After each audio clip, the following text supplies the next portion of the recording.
குறிப்பாக எடப்பாடியும் பாஜகவை சார்ந்தவர்களும் இதை வைத்து அரசியல் ஆதாயம் தேடுவதற்காக இதை அவர்கள் தவறான கண்ணோட்டத்தோடு அணுகிறார்கள். உண்மையிலேயே இவர்களுக்கு இதில் அக்கறை இருந்திருக்குமையானால் அவர்கள் இந்த அரசுக்கு உறுதுணையாக இருந்திருக்க வேண்டும். காரணம், அரசு எடுத்த நடவடிக்கை உங்களுக்கு எல்லாம் தெரியும். இந்த சம்பவம் நடவதற்கு முன்பாகவே, ஒரு வாரத்திற்கு முன்பாகவே தமிழ்நாட்டுடைய முதலமைச்சர் தளபதி மு.க. ஸ்டாலின் அவர்கள் காவல்துறை அதிகாரிகள் எல்லாம் கூட்டி போதைப் பொருள்களிடம் மற்றும் சாராயம், கள்ளச்சாராயம் விற்கப்படுவதை இரும்பு கரம் கொண்டு அடக்க வேண்டும் என்று காவல்துறை அதிகாரிகள் எல்லாம் கேட்டுக்கொண்டதை நீங்கள் எல்லாம் மிக நன்றாக அறிவீர்கள். பத்திரிகையில் வந்திருக்கிறது, ஊடகங்களே அந்த காட்சியெல்லாம் கூட வெளியிட்டிருக்கு. ஆக ஒரு அரசு நடவடிக்கை எடுத்து வருகிறது. ஆனால் அதையும் மீறி இந்த சம்பவம் நடைபெற்றிருக்கிறது என்று சொன்னால் நீதி விசாரணை அமைக்கப்பட்டிருக்கிறது. உண்மைகள் நிச்சயமாக வெளியே வரும்.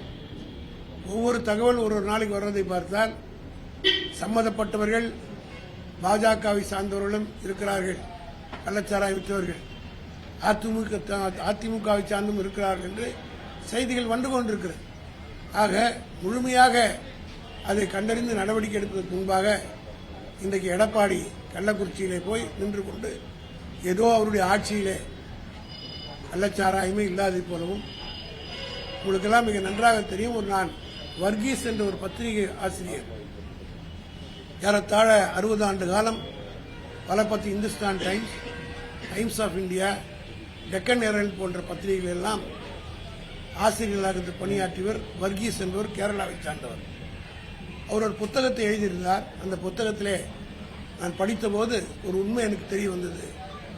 முதலில் ஊழல் என்று ஒன்று ஆரம்பித்ததே, லஞ்சம் என்று ஒன்று ஆரம்பித்ததே மதுவிலக்கு அமுல்படுத்திய போதுதான் குஜராத்தில் என்று அவர் எழுதியிருக்கிறார்.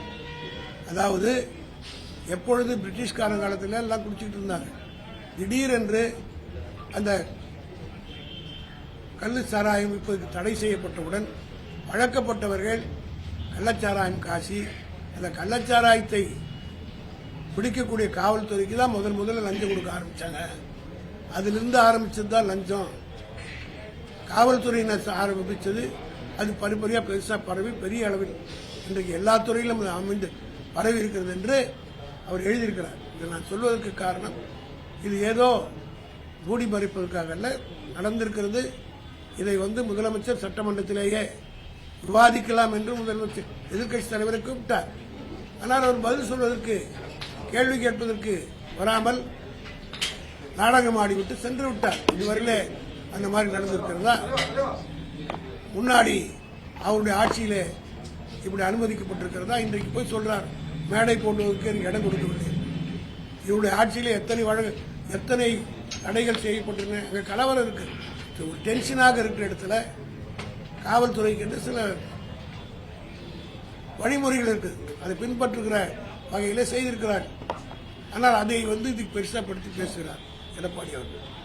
ஆனால் அதே நேரத்தில் இவருடைய ஆட்சியிலே நடந்தது எல்லாம் மூடி மறைப்பதற்காக பல பேர் ஜெயலலிதா ஆட்சியிலே எரிசாராயம் கொடுத்து, இன்னும் வெளிப்படையாக சொல்லணும்னா நேற்று கூட நிர்மலா சீதாராமன் சொல்லியிருக்காங்க, 71 தான் இந்த சாராயமே, இந்த மதுக்கடையெல்லாம் வந்ததுன்னு சொல்லி.